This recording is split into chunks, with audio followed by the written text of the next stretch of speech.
恭喜神君即将获得黄粱梦，主宰6境。奉承的话就不用说了，本君找你过来是有要事交给你。可知你心心念念、苦苦寻找，失踪多时的兄长明宪如今身在何处？神君是知道他的下落。你当然是不知道了。谁能想到，连胜7年的瑶光山战神明宪，真身竟是个仙子。他躲入了敌境吉星渊，还自甘堕落，下嫁给了季伯宰。明宪他是季伯宰身边的那个小仙娥。明宪进入了张尾山，突破了烛龙结界，拿到了博士遗经，所以他身上流的一定是博士的血。这怎么可能啊？本君传你过来，不是看你愚蠢的问怎么可能。我已设法左右抽签结果，将品茶会设在瑶光山。你的地盘知道该怎么做吧？届时明宪会与季伯宰一同去品茶会，你去查清他的身世，并将他活捉回来，交予本君。是。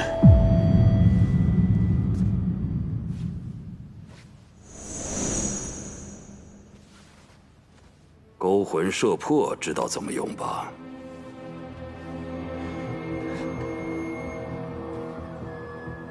定不负神君所望。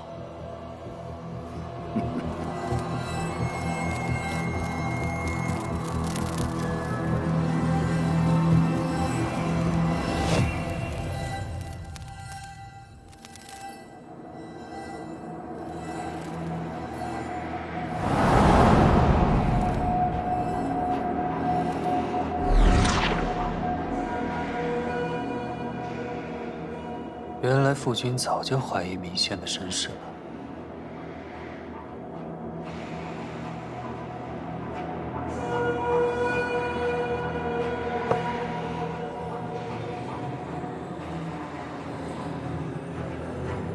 朝元，你想保护他吗？只要变得更强，让明义身边只能有你，你就可以保护他，拥有他，占据他了。让我来教你如何才能真正变强吧。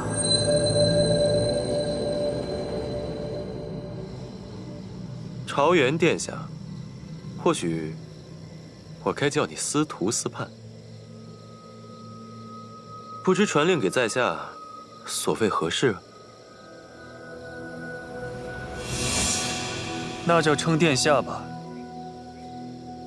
我总受得起。陈云君，当日在极星渊强行破开法阵，试图闯入我司盼堂的人，就是你吧？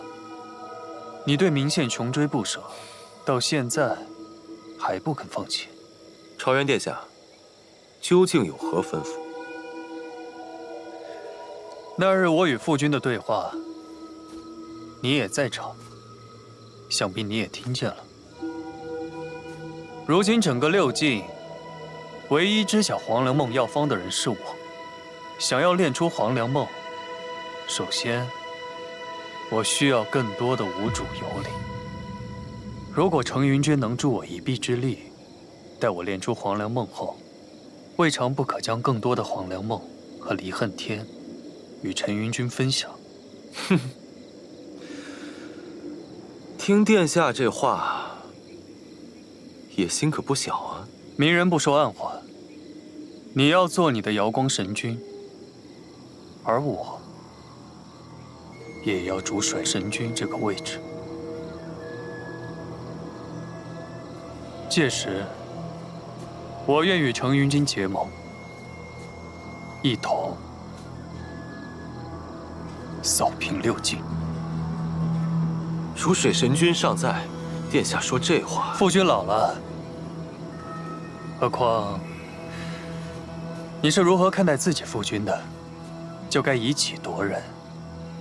权力、名位当前，谁会不做打算呢？你是愿意相信一个垂垂老矣的旧君，还是选择投靠许你未来之人？殿下都愿意拿出黄粱梦了，应当还有其他想要的吧？此次陈云君去品茶会，若是抓到了明线，查清了他的身份，我希望陈云君先把他带我这儿来。殿下是想向逐水神君邀功？这是给陈云君的见面礼。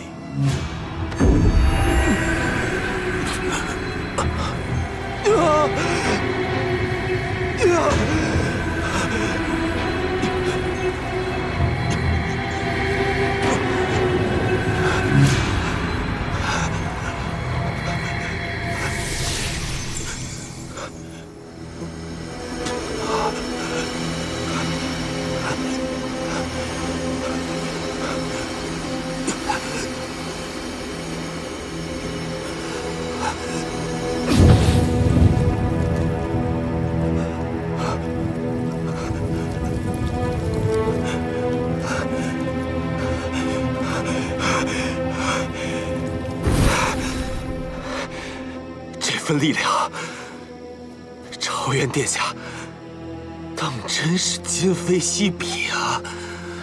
若陈云君对这份见面礼还算满意，刚才我所说的，一言为定。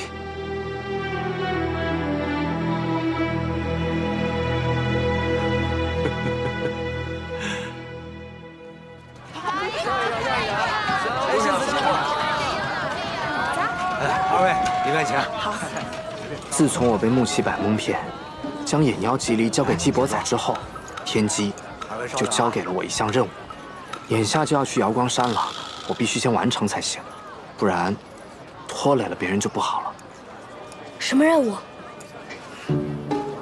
学习处世之道。哎呀，就是练心眼子。哦，请问你在品茶会上迟到了，瑶光山斗者却说还是你好，饭不来吃，最后却来汇总账了，你该如何回应？怪不得仙君来这么早，原来是怕会账呀。哇，原来还能这么讽刺人的吗？我这是讽刺别人吗？我没这个意思呀。请问，当天机买了每个人的茶点，唯独漏了你的，那这时候你该怎么办呢？天机可不会漏了买我那份。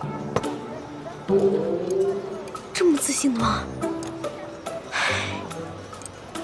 请问，你在品茶会上遇到了逐水神君，他看到你后说：“后生可畏，看来我真是老喽。”你该如何应对？可是逐水神君都100多岁了，确实老了呀。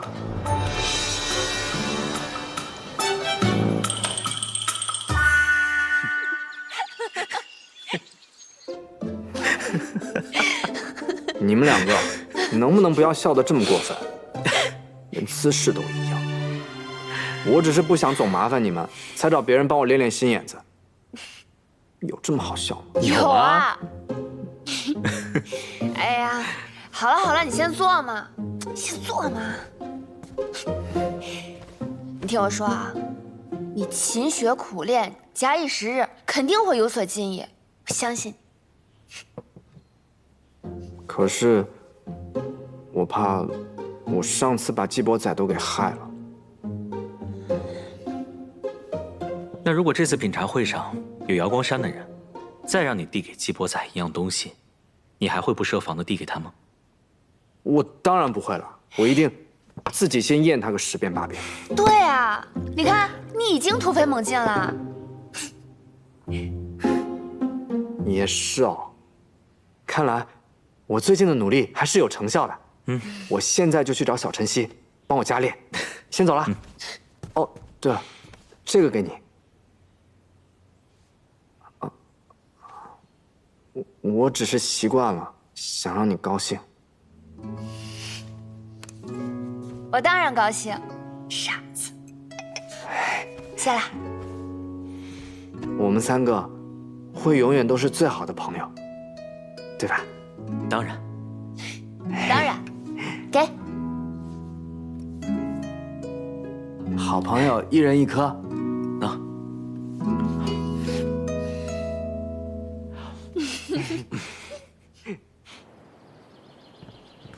一会儿在路上，你再给我出几题。没问题。这么多东西，船车装得下吗？就算再多，也能装得下。晨曦，小心点。哦。我这2天翻书，发现了可多瑶光山好吃的好玩的地方。那边还有个集市，只在瑶光山日光节前后出摊，说是瑶光山仙女必去圣地。哎，一会儿咱俩坐一只船，我要给你好好讲讲。确定我需要你给我讲吗？哦，对，我忘记你是瑶光山的。他坐我的船车。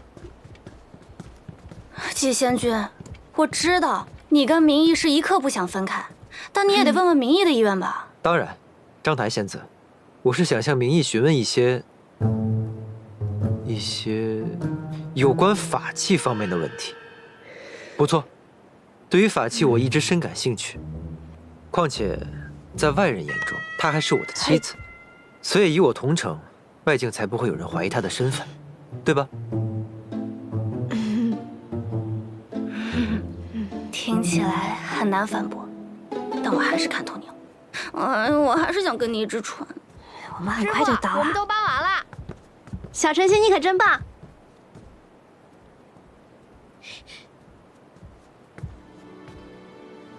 本次品茶会有劳大家为吉星渊而战，品茶会危机四伏，各位一定要谨慎小心。本君会在吉星渊为大家祈福。星辰万古，福泽临渊。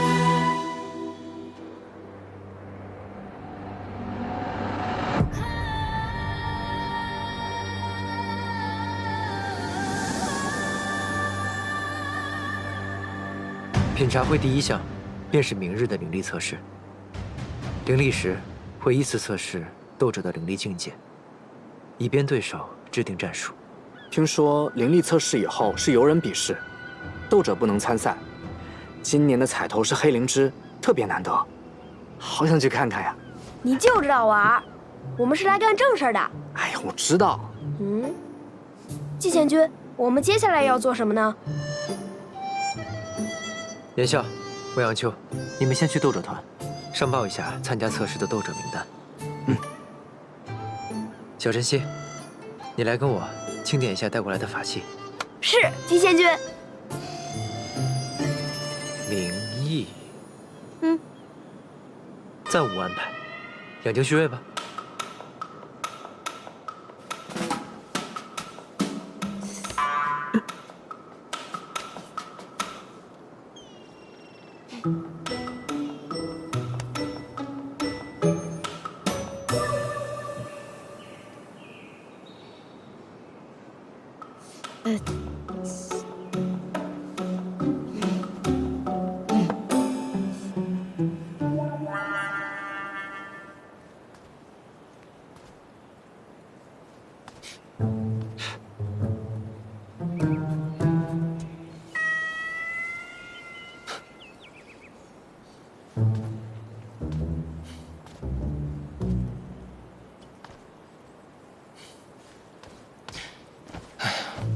主上就不怕最后一无所获？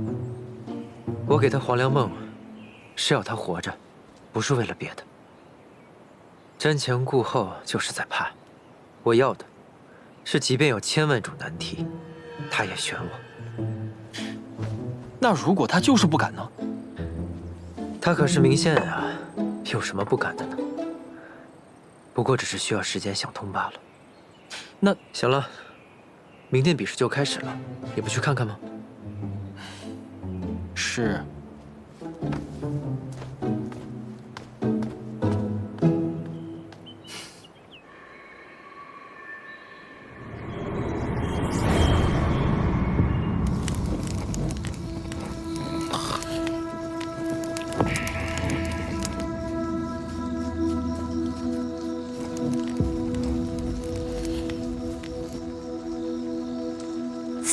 是本境斗者在青云两境会上失误，逐水灵州神君判其受鱼怪孽附之刑，后剥夺其斗者身份。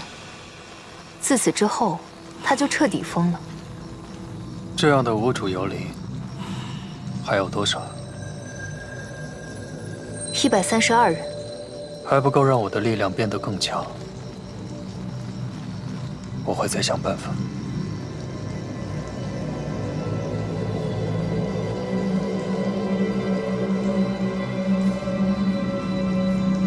主上，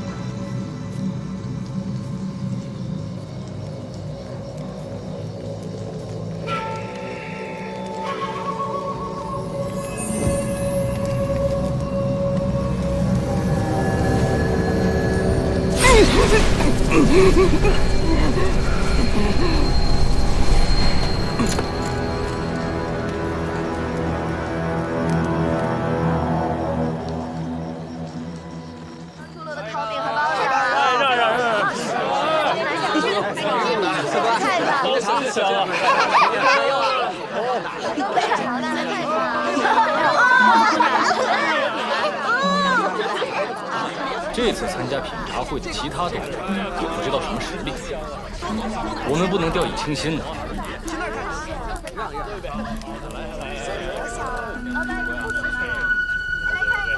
鬼鬼祟祟的，你想干什么？走错路了。给我站住！都是误会。他是我朋友，是我让他来找我的。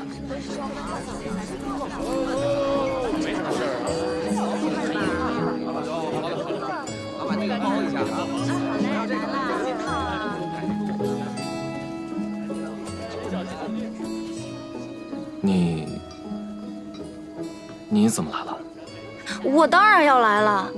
我给你写了那么多封信，每次回复都是那么敷衍，不是嗯就是啊的。我，哼。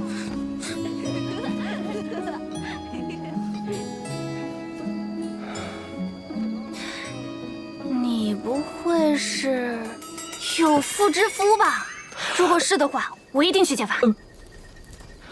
不是你想的这样的，真的不是，是因为我本身也不太会说话，只能勤奋练习，想着赢下福泽后再去找你，给你一个稳定的生活。就只是这个理由？啊，真的。我就知道你是喜欢我的。当然。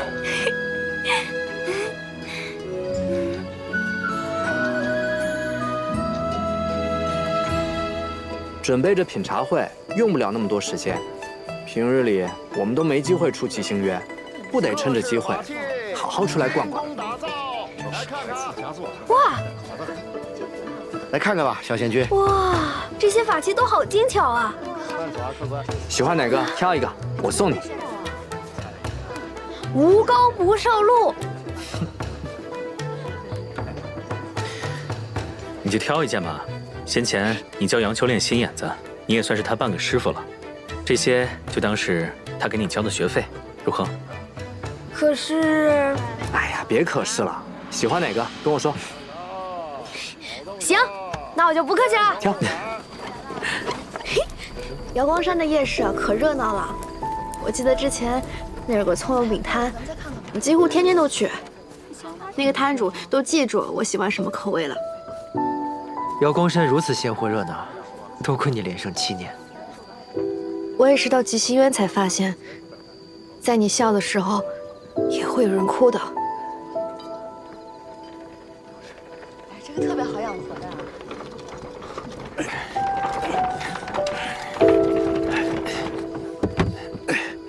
老板，放这儿了啊！哎呀，钱不要钱，这瑶光山就是好，啥时候莽夫林沼和苍乌丘能这么繁华？就连集市摊上的法器都这么好。是啊，等这几日把活干完，有了工钱，我们就能买新的法器了。走，过去看看。哦。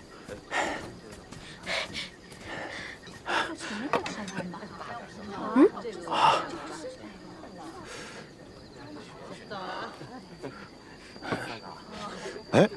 你是不是吉星渊续云仙君的弟弟陈曦啊？陈曦，我的天，2年不见都长这么高了。对呀。阿笑叔叔，阿泰叔叔，你们今天也来参加品茶会了？是啊，是啊。叔叔若是喜欢，这把匕首就让给你们了。不怕你笑话，我们买不起这个。都怪我们两晋一直输掉青云大会，积贫积弱的。前年若不是你哥哥赠的法器，我们恐怕连竞选都无法参加了。是啊。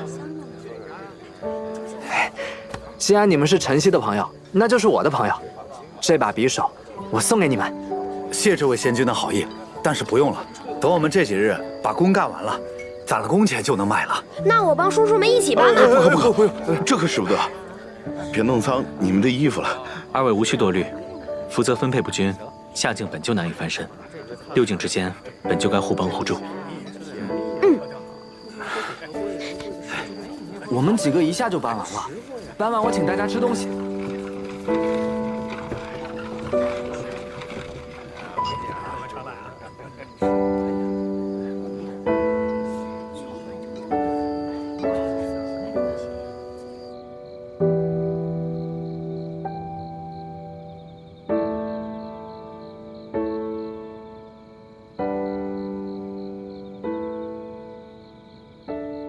还在想那几位莽夫连长和苍无秋的斗者？是，我之前在瑶光山都不知道，身在下境，连斗者都过得如此艰辛，更别说那些普通的生灵。有胜者，就必会有败者。青云大会看似公平，实际上则是恶性循环。下三境福泽匮乏，人才凋零，年复一年，差距就会越来越大。而下三境的生灵们，则会愈发陷入窘境。强者愈强。现在不管是吉星渊还是瑶光山争得第一，都没办法改变眼下的情形。我在想，如果有一天青云大会能改变规则，6境能够平分负责就好了。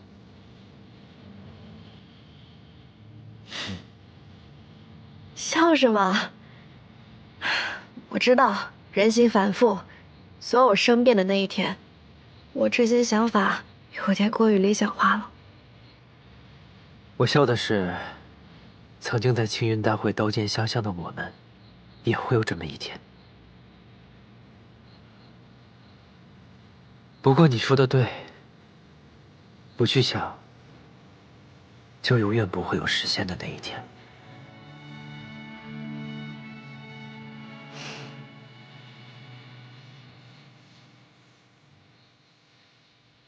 其实下三境的生灵们，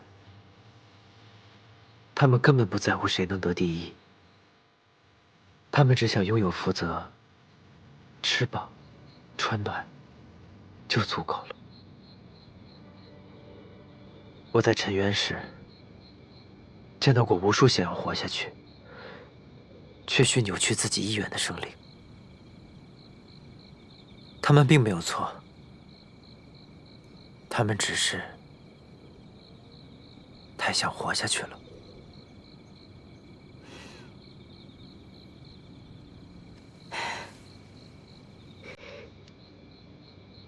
你之前过得太苦了，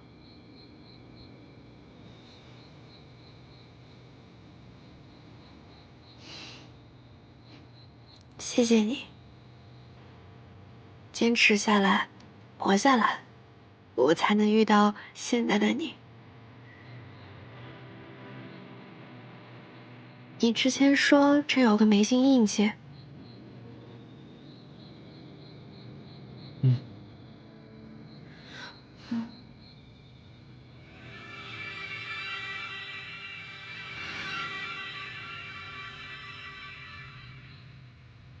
我想，这应当是我还在襁褓中，母亲为我种下的。里面有关于母亲的模糊的记忆。我看不清母亲的模样，但她跟我说，这枚印记是我和她的骨血所化。那你就没想过去找她？当然想过了。曾经在沉渊时，我幻想过无数次，他们来寻我。或许他们已经不在了吧。但这些都已经不重要了。重要的是，有我的师父救我、教我，有不休敬我，有荀婆婆护我。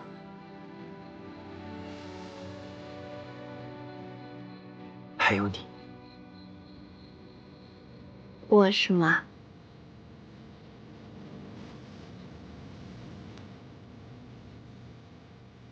骗我！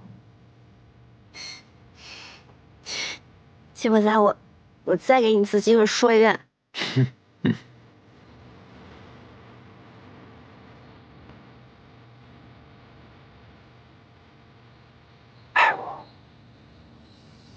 愿此生渺如萤火，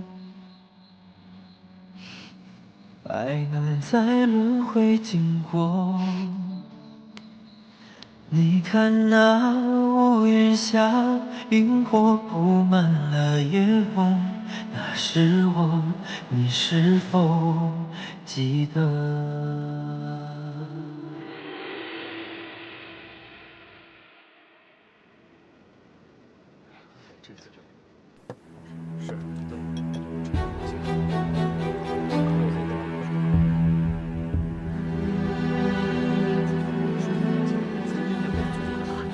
品茶会第一项，便是明日的灵力测试。灵力时，会依次测试斗者的灵力境界，以便对手制定战术。那这不是自己暴露实力吗？是，但也不是。第一位测试者，刘波谷斗者。青云大会是团队作战，一队中灵力自然有高有低，灵力高者可隐藏实力。在正式比赛中，作为意料之外的奇兵突袭。那若是大家都隐藏实力该怎么办？隐藏实力者是实力不分上下，须出奇招。但是逐水灵州和以往的瑶光山不需要这样，他们往往是派出最强的战力，先声夺人，一开始就在气势上压倒对方。下面由逐水灵州斗者测试。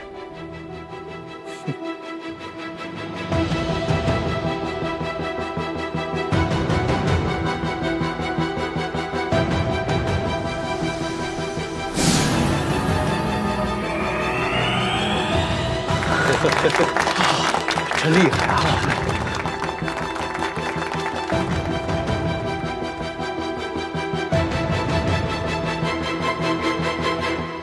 的确，曾经处于下3境的纪星渊，在品茶会上见到瑶光山的斗者，个个都是最顶尖的灵力境界，都不战自败。有请纪星渊斗者。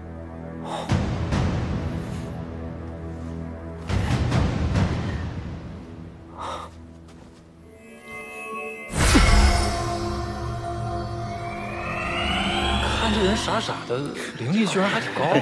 可是，真是。他就是那个没有灵脉的斗者，那他有什么过人之处啊？不是他青云大会？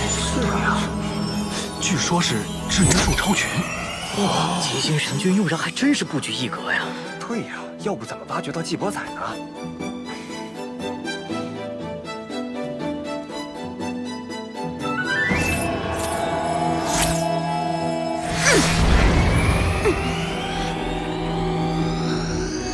这小孩挺厉害的呀，还真是啊，有潜力，有明显当赢的风范。确实。我倒是很有信心。我们有季贤君，还有能制作各种法器的明义师傅。那也不可掉以轻心哦，骄兵必败，记住了。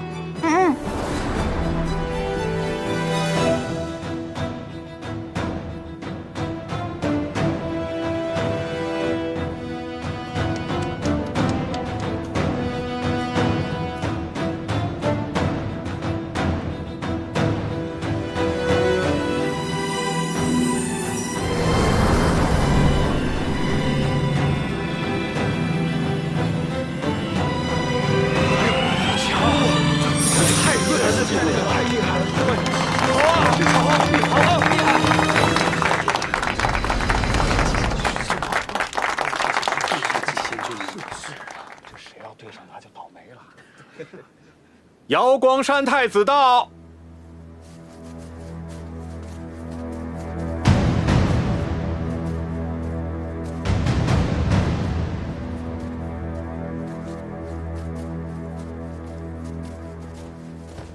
参见太子殿下。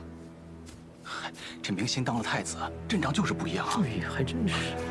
装什么呀？去年都输成那样。他参加青云大会好几年了，实力也就一般般。就是。嗨。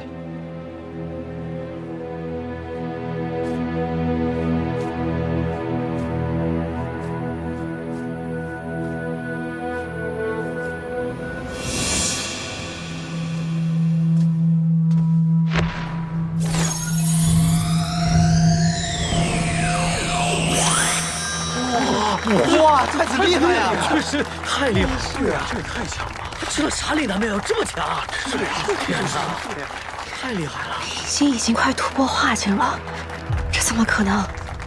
连他母亲孟夫人都说过，他没有这样的天赋，达不成这样的境界。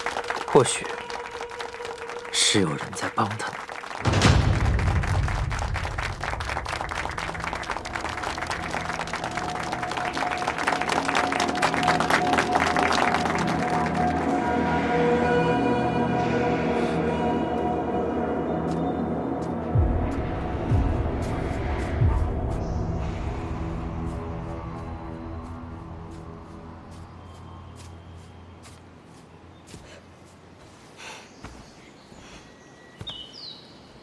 明心在品茶会上举止异常，他似乎已经察觉了你的身份。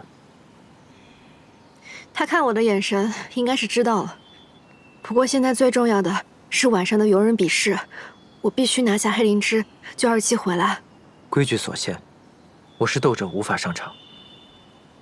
你也不便出面，以免引起明心的怀疑。所以，我想请不休帮忙。战神大人可是也有对策了。嗯，那不如先跟我恢复吸引连结吧。万一明心对你下手，有什么意外，我还能及时赶到。你挺会谈条件啊，明义。你手怎么了？没怎么。但吸引该连还是得连。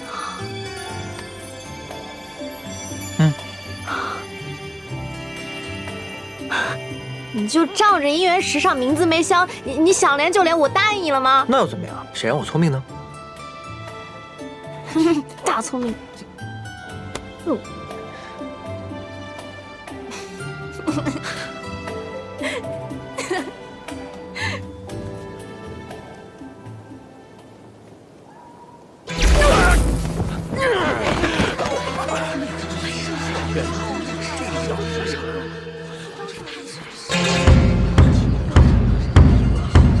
这位仙君已经打败了725名仙君，未有敌手。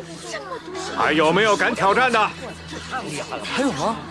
若没有人能打赢他，彩头就是这位仙君的了。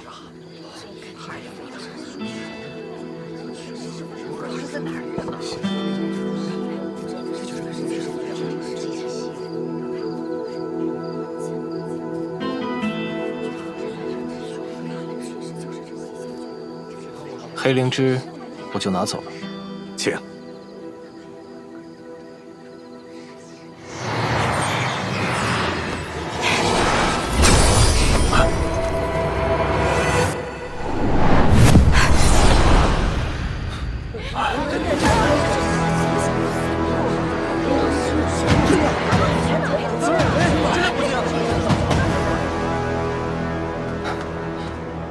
如主上和明义仙子所料，黑灵芝不见了。有人来袭，明义被带走，应该是明心。主上，你不去吗？他能应付，我信他。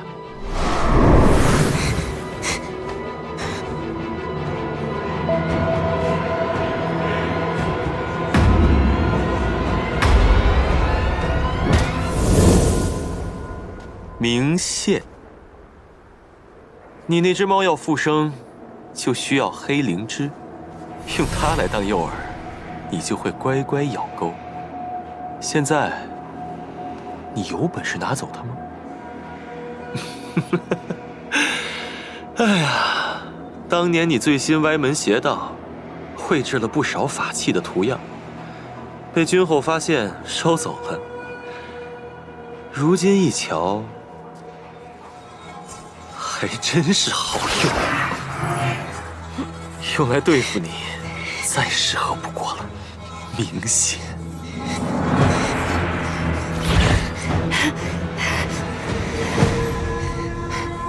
你说这话什么意思？想误导我觉得这一切是我母亲做的，就凭你这些伎俩，能有效？君后当然不会害你了，你可是君后最好用的棋子啊！当年是用了什么邪术，才把你变成男神的？连相貌都和之前不一样。我恨了这么多年的瑶光太子，居然是一名女子，真令人作呕。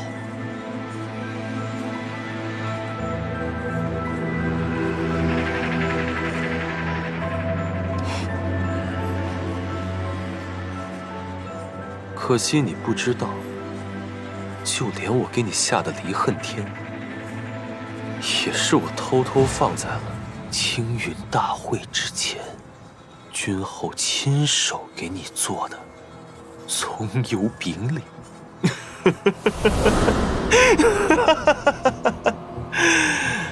你真的是疯了！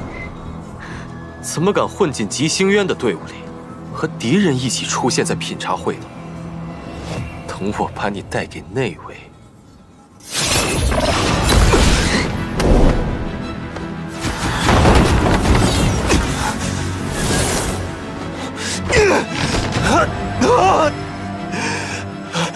楚水灵州的灵力，楚水神君传给你的，难怪刚刚品茶会灵力大增。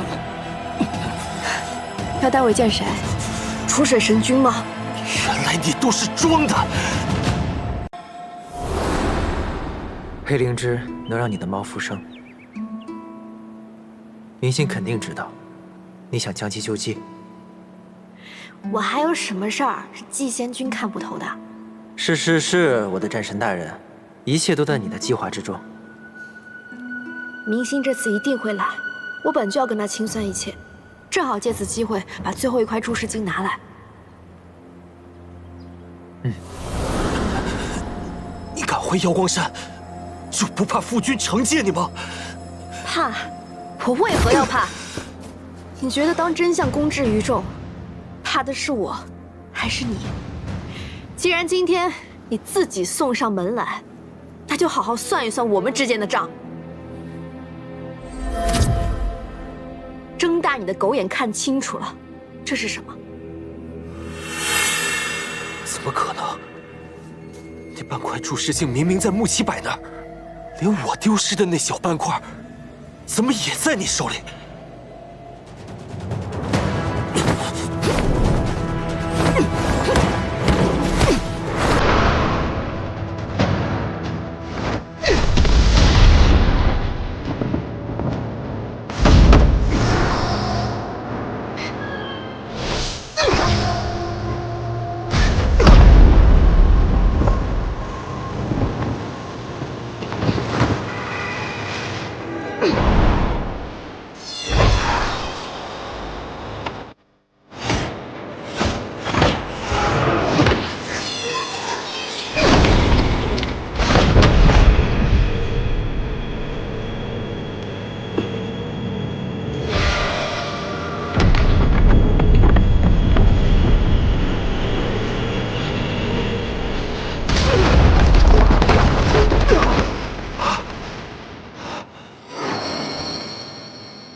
中了离恨天，怎么还会？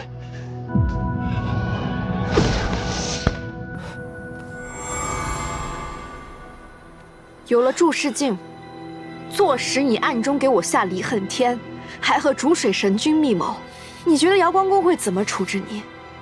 这怎么都比我是谁更要紧吧？只恨当日我亲手操控血月界催化妖兽，却没能让你死在极星渊。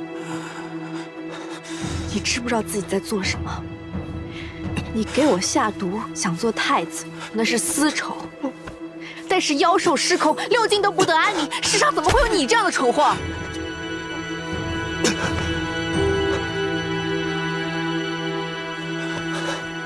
那又如何？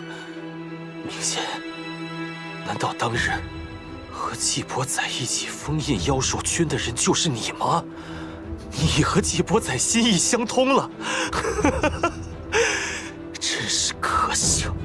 你们这样破坏逐水神君的计划，你猜他会不会放过你？你惯用右手，所以你是用右手给我下的离恨天。明仙，你要干什么？你不能！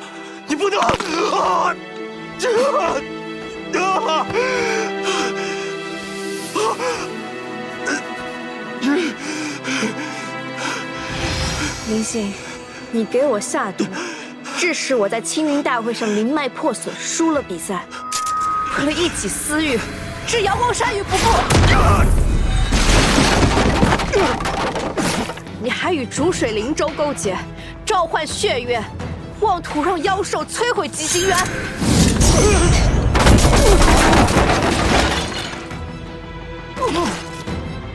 今日我就废了你，以牙还牙，以血还血。不可能！穆七白告诉我，离恨天只有黄粱梦能解，你能自如运用灵脉，分明已经解毒了。难道季伯载真的有黄粱吗？还给了你？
主上，加上瑶光山送来的那200多个无主清冠，再等一些时日，主上很快就能练成逐水秘法幻杀之术了。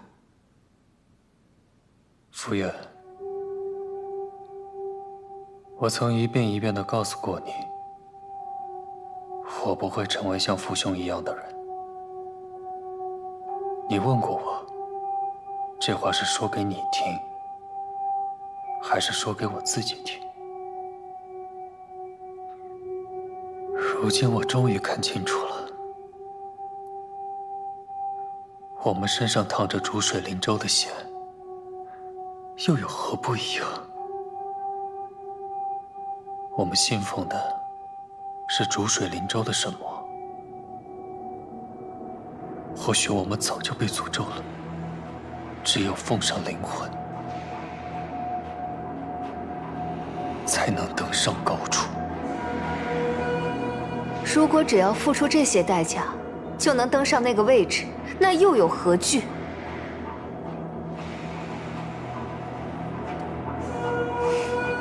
主上，无论你变成什么样子，你始终是你，我会永远陪在你身边的。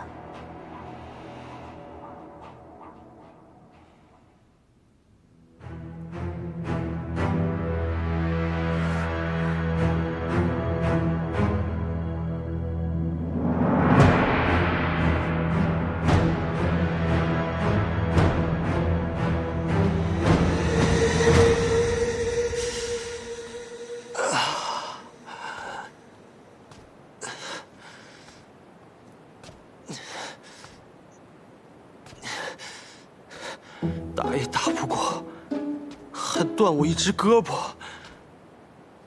骨头都恢复不了了。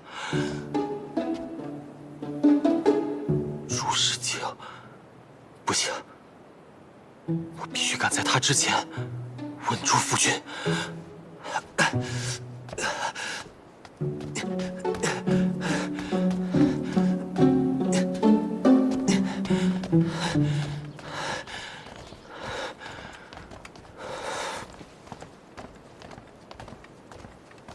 哎，品茶会尚未结束，你怎么先回来了？儿子着急赶回，是有件关于瑶光山名誉的事情，必须禀告夫君。啊？什么事情能够影响到瑶光山的声誉？说来听听。都下去。是。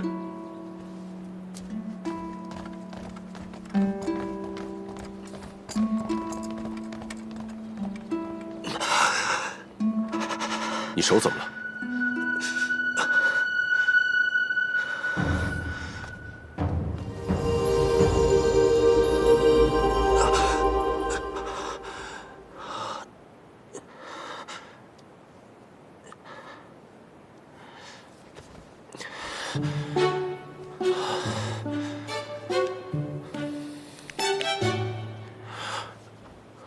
儿子在品茶会遇到了明线，我的手就是被他给折断的。明线，他还活着？明线不仅还活着，他还背叛了瑶光山，加入了吉星渊的阵营。你说的可是真的？千真万确，绝无半句虚言。不止如此，儿子还发现了一件更可怕的事情：明线她居然是女身。什么意思？一开始我也不相信，这世上会有这么荒谬的事情。但此番，儿子亲眼所见，同行斗者也可以作证，明线确实是女身。她化身明义，嫁给了季伯载。看来，德高望重的君后，欺上瞒下，为了保住地位，谎称自己诞下了嫡长子，让女儿假扮仙君，骗了瑶光山整整21年。哼，这怎么可能？他分明是本君的儿子，怎么可能是个女子？儿子也不知道君后到底用了什么邪术，但明线与狄静私通勾敌，故意输掉青云大会，导致我们瑶光山沦为下境，这个已经是事实。好，我一定会审个明白。若静书真的敢如此胆大妄为，本君一定会废去他君后之位。儿子还有遗愿，品茶会结束后，请父君立即为儿子行受封太子大典。君上真的答应你了3日之后行受封大典，到时候我就是名正言顺的瑶光太子了。好，好啊，太好了，心儿。你怎么看起来忧心忡忡的？母亲，眼下还有一桩要紧事。我从穆七百那儿取得离恨天，他用注视镜记录了这一切。注视镜在明线手中。什么？那你还不快去把注视镜夺回来呀？可明线的灵脉不知为何又恢复了，我根本动不了他。但逐水神君曾说过，他怀疑明宪是博士的后人，让我活捉把他带到逐水灵州。若逐水神君说的没错，那他身上流的根本就不是瑶光宫的血。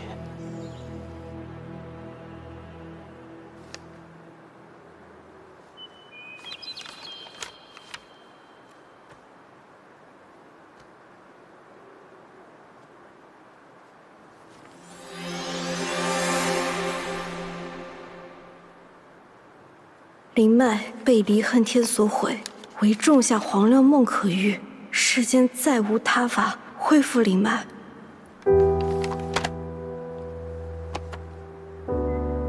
我的离恨天突然解了，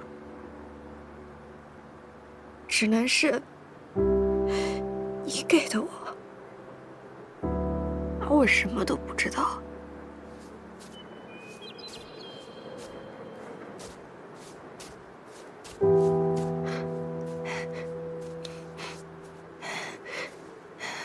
看样子，解决得很轻松。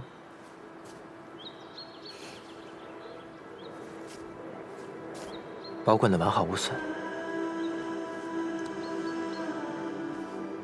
想要复生从寿，则需你的灵脉共振。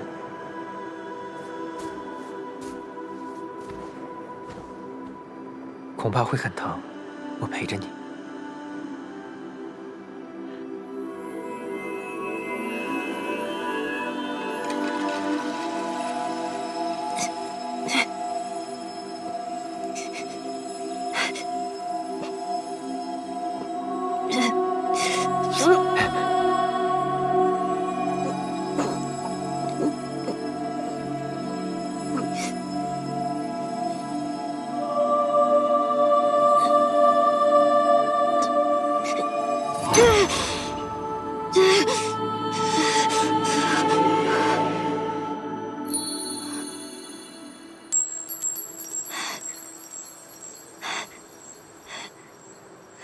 灵芝起效了，只要再养活一段时间，二姐就能回来了。终于回来了。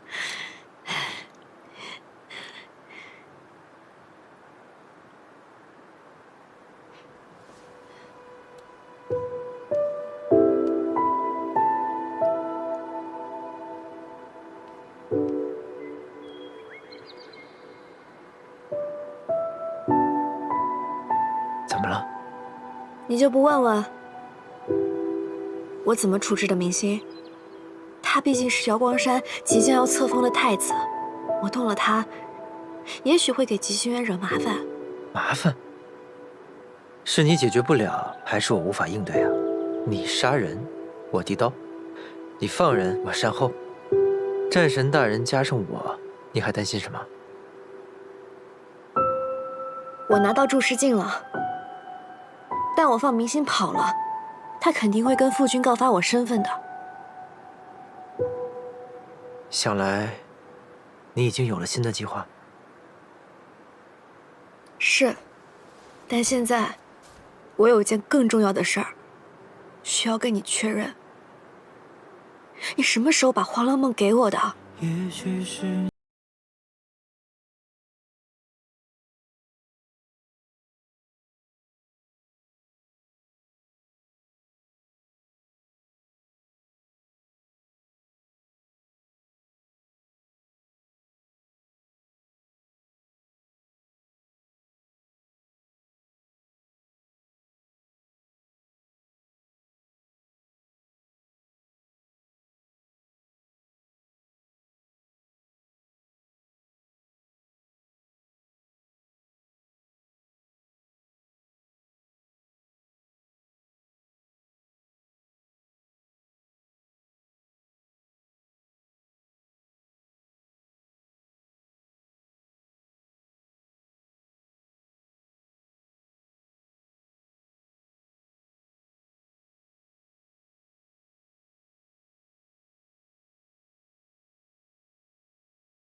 你的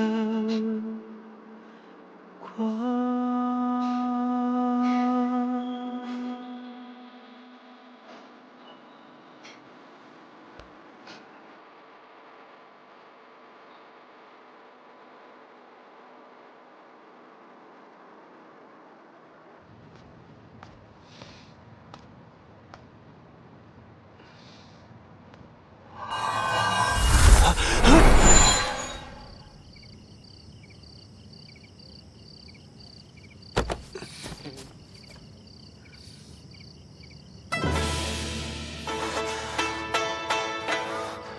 季伯载，明宪，你们两个擅闯瑶光宫，绑架本太子，怎么？你要彻底背叛瑶光山，投靠吉星渊吗？哎，找什么呢？哦，在找逐水神君送你的这个。你们要干什么？别怕呀，一会儿就好了。哎，这勾魂摄魄可终于用在你身上了。准备好了吗？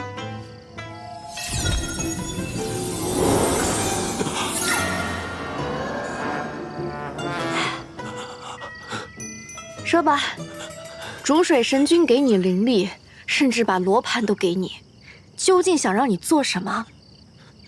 明宪，你以为有了注视镜，你就又能当瑶光太子吗？休想！我不能再让你压我一头了。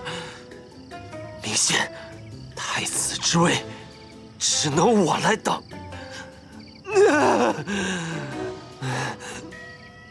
原来他心底里最恐惧的是明宪大人啊！我这个弟弟啊，不争气，见笑了。笑？你有什么资格笑啊？逐水神君让我干什么，我就告诉你吧。他让我把你活捉带到逐水灵州。你这个孽种，你身上流的根本就不是瑶光宫的血，你分明就是博士后人。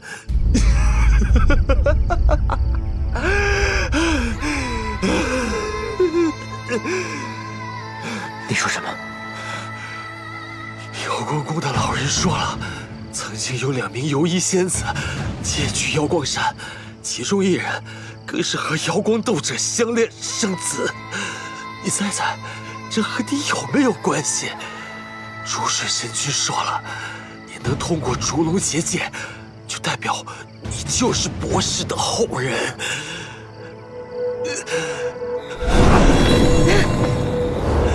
母亲，夫君，你看看，只有我才有资格成为瑶光太子。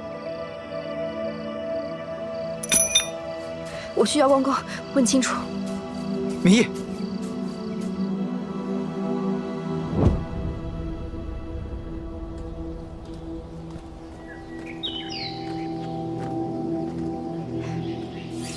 夫君果然知道了，设了一道结界，不让我回来。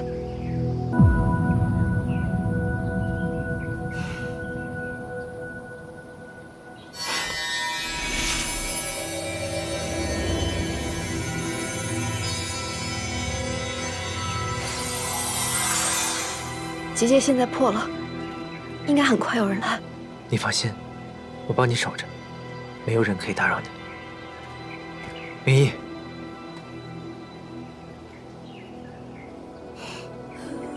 我可以的。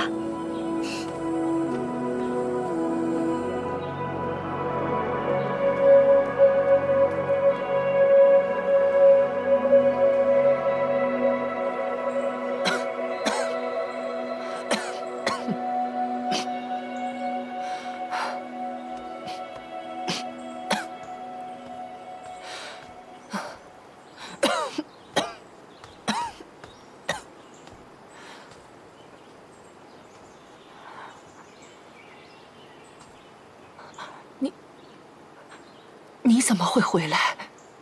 他们怎么这样对你？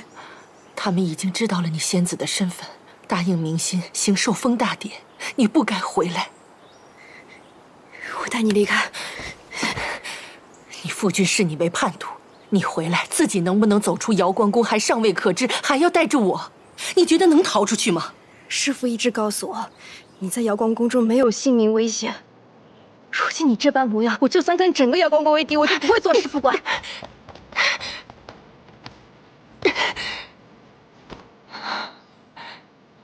你走吧，我不会跟你离开。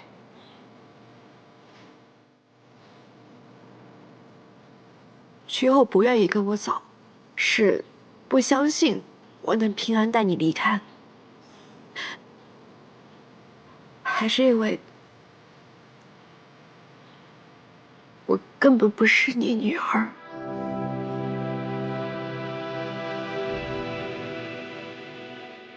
你说什么？明心说逐水神君指使要把我活捉回去，因为逐水神君查到我身上流的不是瑶光宫的血，说我是博士后人。难怪你从进门开始都没喊我一声母亲。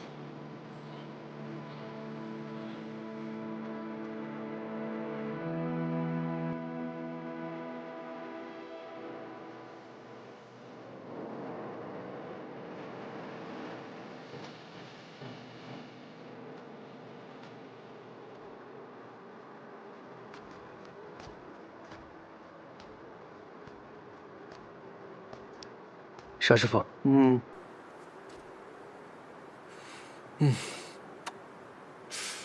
明义给我来信说，你把黄粱梦给了他。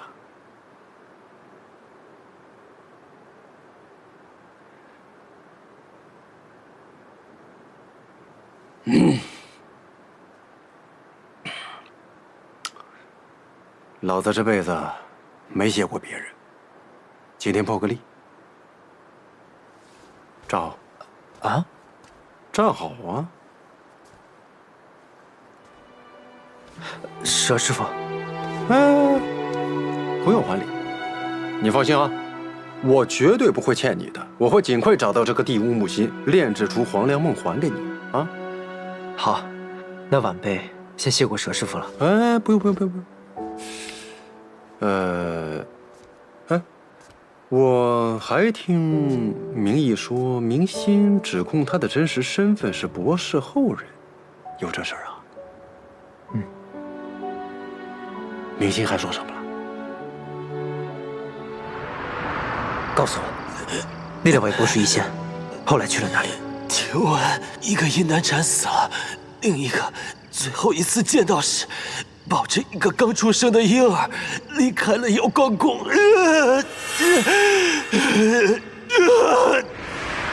你这次回来是想弄清楚这件事情。要是我告诉你真相，你是不是不会再来纠缠？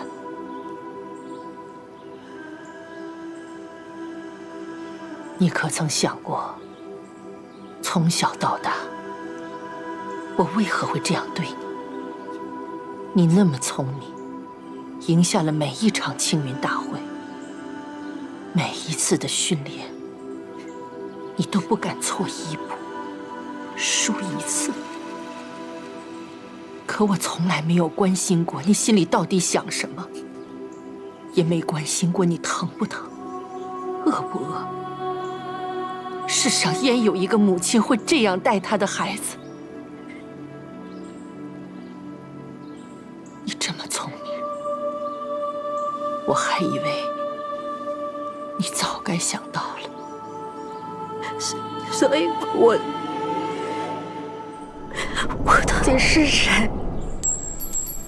我和你父君瑶光神君本也无甚情谊，后来他纳了孟夫人，对他极尽恩宠。瑶光宫上下都在说，只要孟夫人生下了带有灵脉的儿子，就会替代我，成为新的瑶光君后。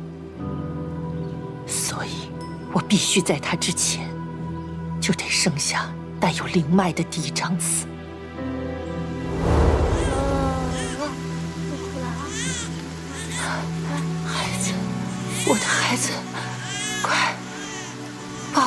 我看看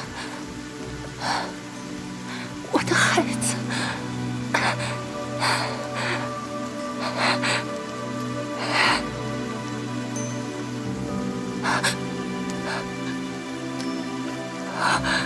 不可能，这绝对不可能！我的儿子怎么会没有灵脉？可谁能想到，这怎么可能？我费尽心机怀身才生下的第一张子，竟然天生没有灵脉。天生没有灵脉？是啊，可笑吧？神光垂怜，赐我长子。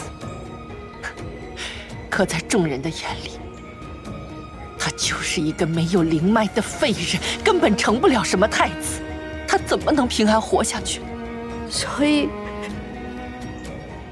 我是谁？你是这场悲剧中的另一个巧合罢了。恰巧的是，当日同一时分，瑶光宫还有一个孩子出生。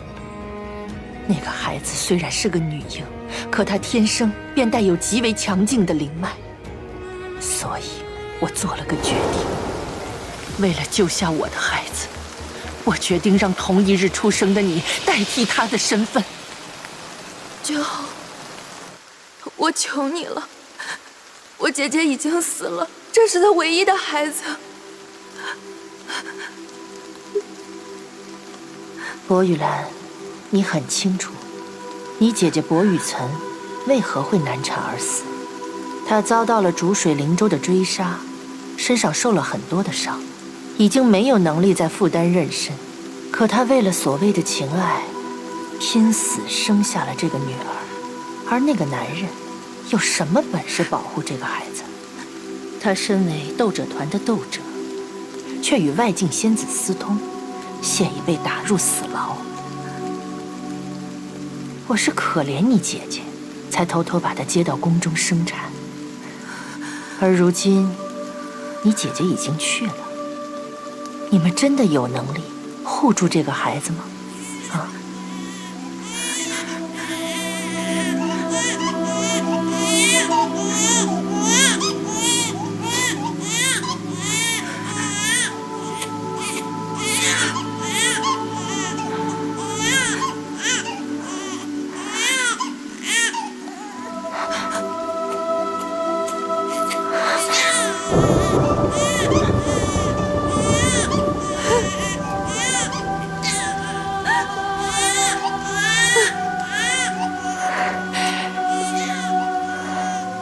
这个孩子的灵脉、天赋都实无其有，天注定他要走这条问鼎之路。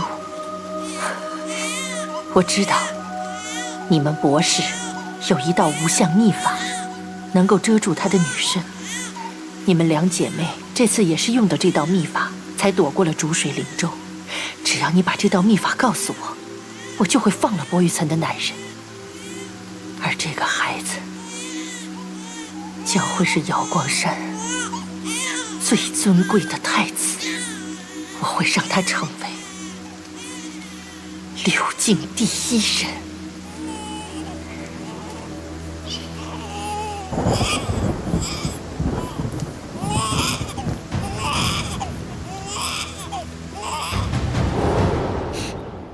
所以，我真的是……对，你就是薄雨岑的孩子，货真价实的博士后人。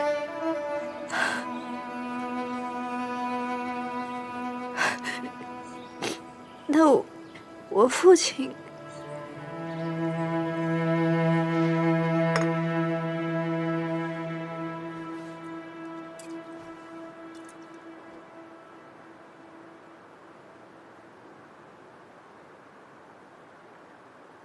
佘师傅，我听说博士后人都会留有画像，只要有人供奉，他们的神识就会一直暂存于博士祖宅之中。其实那天在张尾山，明义他也见到了另一位博士仙子薄雨岑。他见到他了，他真的见到他了。你果然是认识他的。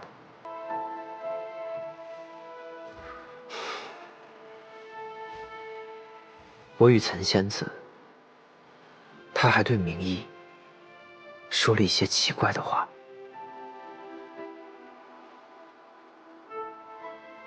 他说了什么？博士如今唯有一位后人留在世上，便是我的孩子。但我希望，永远不要有人知道他的身世和下落，也不要有任何人找到他。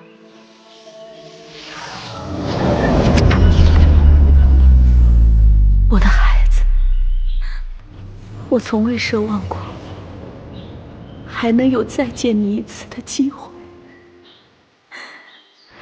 明义，他也不知那些话是什么意思。想必佘师傅应该知道吧？我想，明义既然见到了他，就说明还有人供奉他的画像。是佘师傅你吗？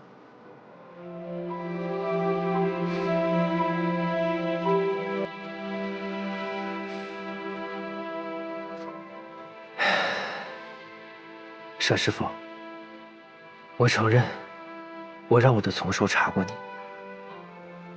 明宪13岁，成为瑶光山的斗者，而你，却突然拼尽全力，一跃成为瑶光山斗者团的尊者。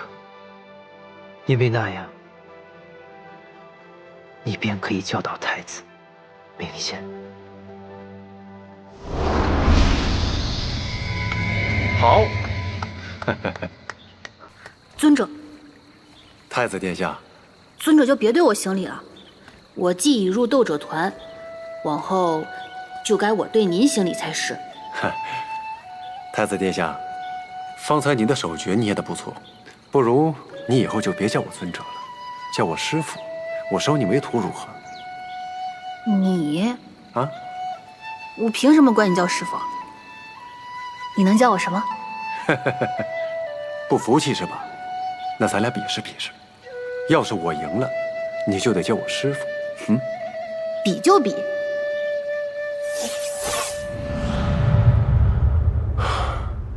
你们从明星口里问出那些话的时候，就开始怀疑我了吧？晚辈无意冒犯，只想求得真相。不知佘师傅可否坦言相告？与薄雨岑仙子相恋的，可是佘师傅你？你的亲生父亲，就是当日身为瑶光山斗者团斗者的佘天林。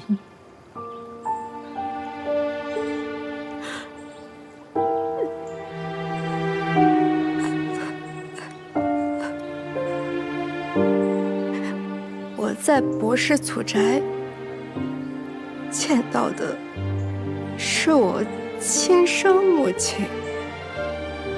我从小就认识，一直在我身边，我叫他师父的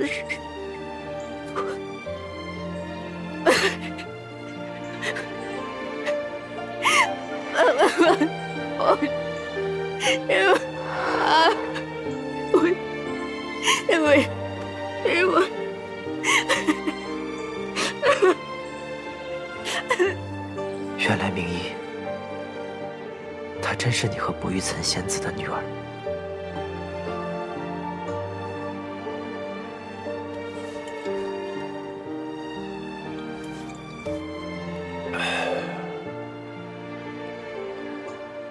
玉岑生产那天，我被君后给关了起来。等我被放出来的时候，玉岑已经难产死了。我连她最后一面都没有见到。